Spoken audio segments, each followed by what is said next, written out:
Hey guys, I'm Ethan, a New York-based organization development coach. And as you may know, I really am passionate about helping organizations to build amazing workplace cultures and through its mission, vision, values to create an environment in which its people can flourish. So I've been spending quite a bit of time focusing on organizations that are doing pretty amazing things to build great workplace cultures, and also organizations that, through their actions, especially the actions of the leadership team, do some questionable business practices that can actually pose a threat to their successful outcomes in building great places to work. So, unfortunately, today is one of those days where based on, ripped from the headlines. I have no choice but to go down, follow Alice down the rabbit hole of an organization that has been doing some things that have gotten it in trouble, quite frankly. And this is an organization, this is going to hit home for me because the organization is none other than a venerable company with a storied US background called Dun& Bradstreet. Why do I say a storied US background? Well, they've had four former US presidents that have worked for them. And more importantly, I worked for them earlier in my career when I was recently out of college. And the years that I spent at D&B were formative for me because it taught me how to succeed in an organization. I had one of the most amazing bosses I ever reported to, but I'm going to try and put all that aside and focus on what's been going on at Dun& Bradstreet in the past few years. So let me frame the background for you of the organization because you may have heard of them. Dun& Bradstreet Corporation is an American company that provides commercial data analytics and insights for businesses. They basically aggregate and deliver business mission critical information. Headquartered in Jacksonville, Florida, although I worked for them when their US-based headquarters were located in New Jersey, the company offers a wide range of products and services for risk and financial analysis, operations and supply, and sales and marketing professionals, as well as research and insights on global business issues. D&B serves customers in government and industries, well, pretty much every industry, often referred to as D&B. The company's database contains information on over 500 million business records worldwide. Okay, so in summary, Dun& Bradstreet is an aggregator of business information on a global scale. They put the information into its database. They spend considerable amount of time, effort, and invest resource to make sure, at least historically, to make sure that the information was absolutely pristine. But then something happened along the way. So I left Dun& Bradstreet in the late 1990s to pursue other business ventures, pursue other opportunities. But some things have been happening more recently that is why I'm doing this video today. The Federal Trade Commission, the US government entity that's responsible for monitoring business behavior and practices, the Federal Trade Commission has said to the Dun& Bradstreet, stop deceiving businesses about credit builder services and prices and pricing. This article written by Jeanette Gershon-Siegel in 2023. Okay? So, Federal Trade Commission recently settled a case against Dun& Bradstreet, the Business Credit Information Reporting Bureau. The case was about D&B's credit builder product. To settle, the Federal Trade Commission charges that it is Dun& Bradstreet, engaged in deceptive and unfair practices. D&B agreed to an order. The order required major changes at D&B's operations. The idea is to benefit small and mid-sized businesses under this proposed order that D&B agreed to. It also, D&B will refund businesses that bought the company's products. Businesses bought these products believing that D&B's products would improve their business credit ratings, their business credit scores and ratings. So the initial complaint goes back to at least 2019 and refers to D&B business practices from 2015 and afterwards. In this case, the Federal Trade Commission is the complainant and D&B is the respondent. So, okay, you got a little bit of context here. Facts of the case. From at least May 2015, D&B sold and distributed its products to small and mid-sized business consumers. These included products that D&B claims will help a business to monitor, manage, and build its business credit report. That's absolutely critical for businesses to gain access to capital, to expand, and to invest in growing its operations, right? D&B claims the products offer an easy way to provide positive payment history. This is history otherwise unreported by D&B. The aim is to improve the business's overall credit report. Okay, so D&B is saying you buy these products and it'll help you to improve your credit score. But in fact, D&B rejected most of the submissions. So most of the things that companies were paying it ostensibly to improve their credit worthiness, D&B just dismissed once they received that information. Thousands of businesses that have paid for these products cannot get even a single payment experience added to their reports that D&B puts together. So this is problematic. Clearly, it shows a lack of judgment. It shows questionable ethics and morality. So here's how this works. Many times, telemarketers hired by D&B told business owners that using the D&B Credit Builder product would be a fast and an easy way to add trade references, but this wasn't the case. So, in the complaint put forth by FTC against D&B, in paragraph 51, the complaint says that often and for various reasons, D&B rejected the trade references added by this credit builder line for its customers. And they didn't include the information on their customers, the paying customers' credit reports. So we're going to pay you for money to make our credit report better, that you put together information on us, but you're not going to actually even use it, but you've charged us for it, and you've told us you were going to use it. So D&B employees convinced business owners to sign up for their expensive services, and then they never bothered to do what they promised to do. Therein lies the rub. That's the main thrust of this. Okay? So beyond the issue of hard selling services, which entrepreneurs didn't need, there's also an issue of D&B breaking the promise.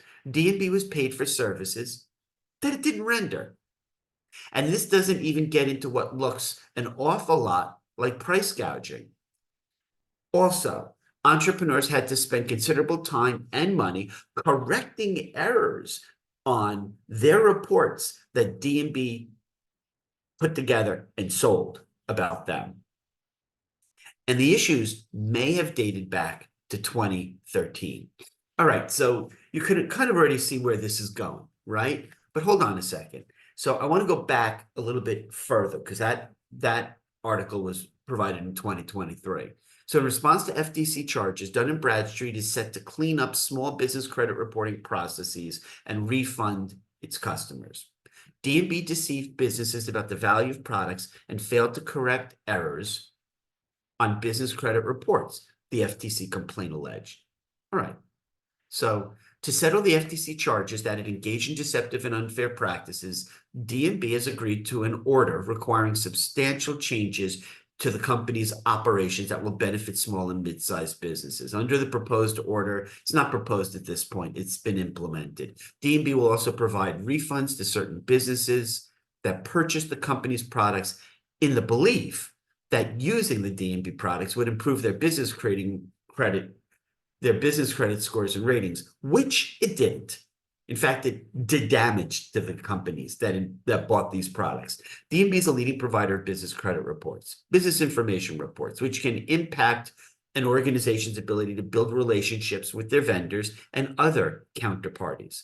But many businesses have complained of errors in the D&B reports that cost them time, expense, and opportunities. And this was detailed in the FTC administrative complaint. D&B failed to give these businesses a clear, consistent, and reliable process to get the errors fixed. Once the company bought the information, recognized that there was an error, D&B made it impossible for them to reconcile or resolve the issue. Moreover, D&B profited from businesses' pain by selling them a line of products that supposedly was going to help them improve their reports. In fact, for many businesses, these benefits proved illusory, an illusion, while the costs were all too real. A faulty D&B credit report can be a huge burden on a small business, raising costs and choking off opportunities, said Sam Levin, director of the FTC's Bureau of Consumer Protection. This order arms businesses with new tools to ensure a fair shake, stops D&B from profiting illegally from businesses' pain, and returns funds to firms that got fleeced. Now, I lost touch with D&B honestly a very long time ago. I worked for them in the mid-1990s. They were a reputable organization built upon the broad shoulders of former US presidents. They had established since 1865 a pretty powerful reputation as being one of, if not the leaders in aggregating and delivering really valuable business information to companies, not just in the US, but all over the world. Often, when a business would question or try to correct an inaccuracy in its report, D&B pitched a suite of services under the name Credit Builder, costing hundreds, if not thousands, of dollars each year. According to the FTC complaint, D&B claimed that its Credit Builder products allowed the business to have its payment history added to its credit report, which would improve the business's scores and ratings. According to the FTC complaint, though, the company, D&B, regularly failed to deliver on its promises about its Credit Builder product.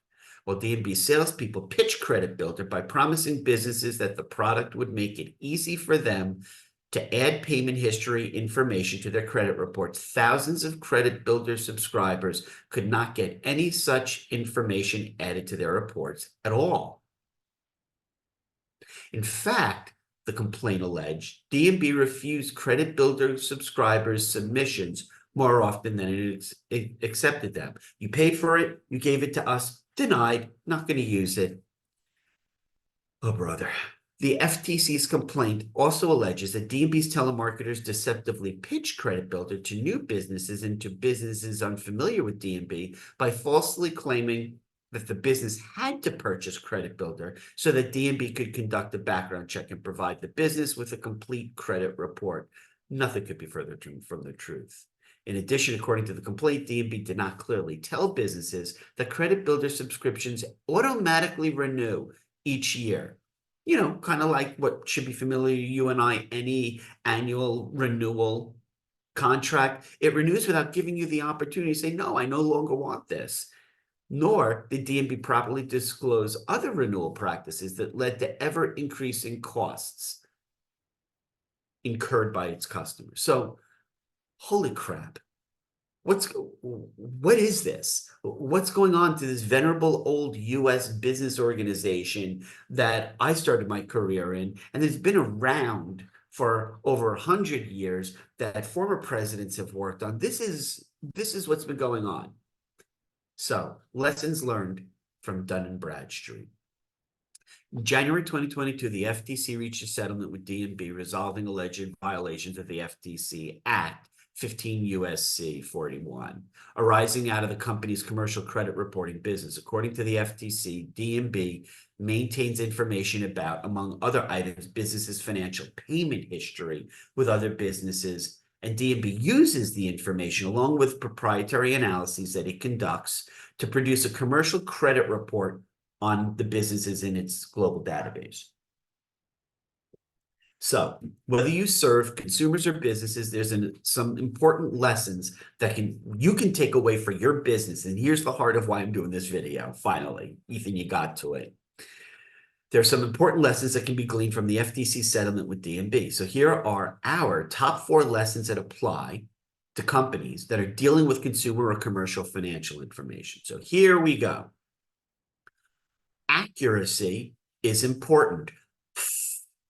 And I'm going to do a short video under my shorts playlist on my YouTube channel in a little bit on how come quality can degrade or be lost by organizations, especially as they go through growth. But accuracy is important. Consumer reporting agencies that are subject to the Fair Credit Reporting Act know that accuracy is a foundational concept. The FTC is well-versed in enforcement of the FCRA as it has had primary enforcement obligations under it, even though it now shares that enforcement authority with the Consumer Financial Protection Bureau. So it's not surprising to see the FTC taking an FCRA-like approach in the context of commercial credit reports, like the one that it ultimately settled with Dun & Bradstreet.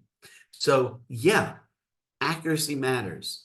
When you're dealing with your customers' financial information, there's no margin for error. Get it right.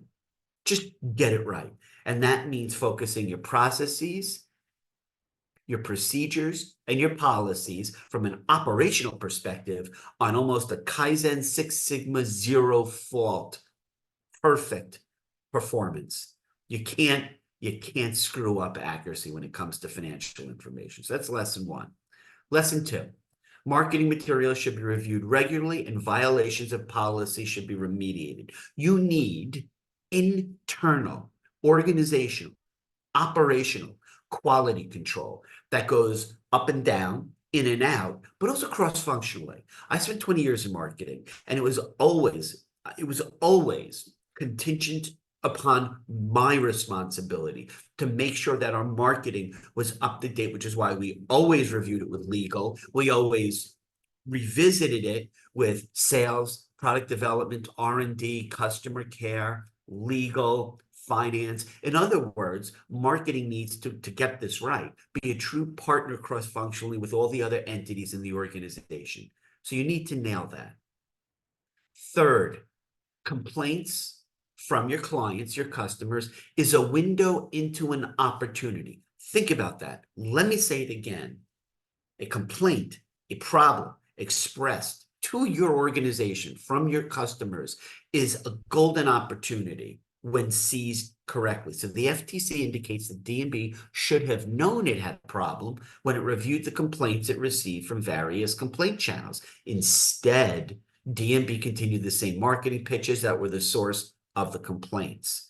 Businesses thought, based on marketing materials and sales pitches, that purchasing the product would help improve their commercial credit reports, when in fact, submissions to add trade reference sources were often rejected by D&B without any further explanation as to why they were rejected.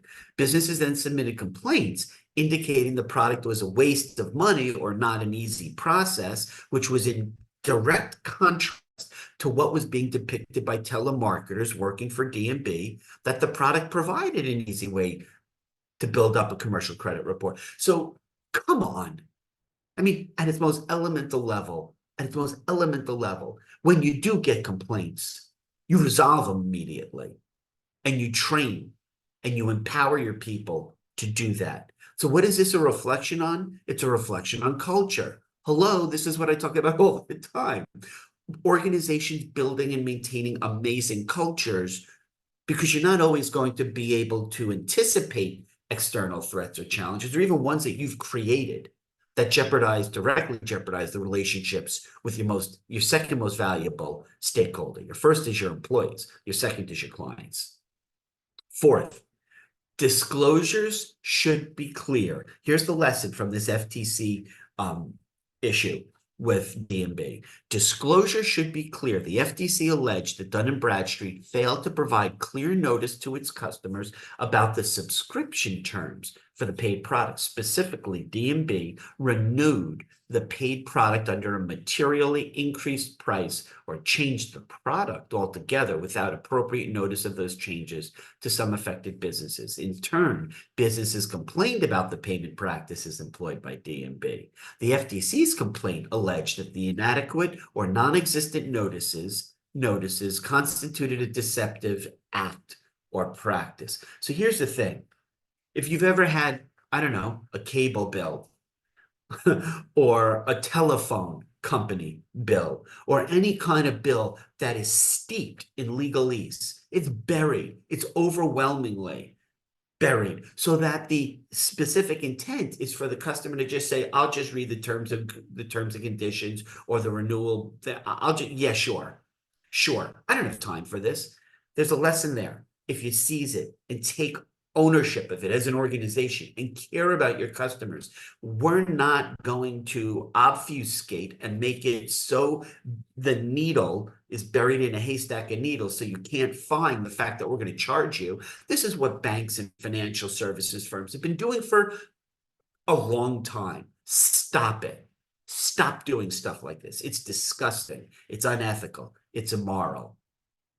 So finally, I want to kind of play a video for you to get an essence of this, because it's important. So I'll play a little bit of this. In a lot of different ways, because you've recently purchased something in the last, I don't know, 5, 6, 7 years from Dun& Bradstreet, then you could be entitled to a refund for what you purchased. In today's training, we're going to decode this whole thing. We're going to talk about Dun & Bradstreet. We're going to talk about their products. We're going to talk about credit monitoring, what they've been selling in the past, what it really does versus what they've claimed that it does, the punishment, what's happening with them in the FTC, and most importantly, like how it affects you, like what you need to know about what you should and should not consider purchasing from Dun & Bradstreet, and how you might even be entitled to a refund for money you've already spent with Dun & Bradstreet. We're going to break down this whole thing. We're going to decode the whole thing today. So let's dive in. So let me give you some background here.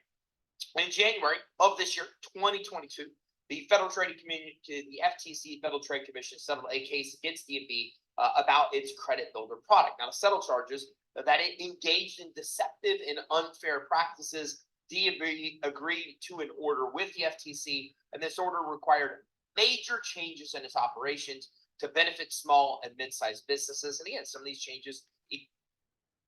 When an external entity, such as a regulatory agency, is the one that forces you to change illegal, unethical practices, that is an indication that you have deep-seated issues in your culture. You have a failed leadership, and you are therefore subjecting yourself and your organization to risks to your two most important stakeholder groups. A stakeholder group is a group of individuals collectively in a certain area. The first is your employees. Think about how it must feel to employees to be watching this going on. First of all, to see it happening and being done to their clients and having ethical concerns about it for years. And then seeing an external government regulatory agency come in and engage D&B this way and tell it you've done something illegal, you need to change your operations. Even have to do with refunding people who bought the products and services before. And we're going to dive in and get a lot of background. But hey, anybody that follows me knows this is not new news. I talk about this often, and I've talked about this for probably over a decade. And to be quite honest with you, it's not the first time D&B has been in trouble. As I've said before on this topic, that if you look historically, D&B gets at least a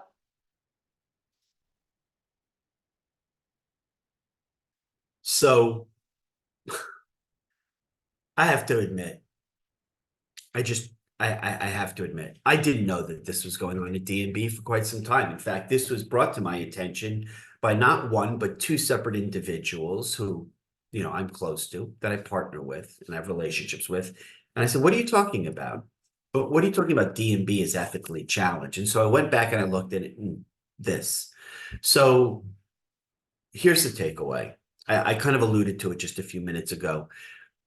Any organization at any phase in its organic life cycle, and D&B, as I said, has been around since the late 1800s, any organization can come into challenges that, if unaddressed, can threaten the very existence of the organization. This happens all the time, right? For various reasons: technology, changes in the marketplace, a shift in consumer or client preferences and needs, wants, desires, a rejigging or a reshaping of the competitive landscape. You have some organizations coming in that offer leapfrog technology. So for, access to capital, a whole bunch of reasons. This was a self-inflicted wound that apparently it was death by 1,000 cuts. D&B was doing it to itself for a very long period of time. And ultimately, oops, they got caught. It's disgusting. And so the takeaways, as I shared before, those 4 aggregate takeaways are kind of minimal compared to the biggest takeaway. Culture matters. And culture, depending on how you look at it, how you define it, doesn't matter. Culture, in summary, is the way the aggregate collection in your organization, your individuals act. That's culture. How do your people actually act day in and day out? And clearly, there were signs for a lengthy period of time that the actions of DNB's leadership team, its management, was at odds with what its wants, needs, and desires of its clients are. So please internalize the message. And to do that, I would love it if you like this video, support the work that I'm doing here. Please subscribe to my YouTube channel and come back regularly, especially this playlist where you found this video, organizations doing great, not so great things with culture, as I'll be reporting on a regular basis, organizations that are doing great work to build great culture, and also organizations like D&B that seem to be a bit struggling to maintain an ethical workplace environment. Thanks so much. Have a great day.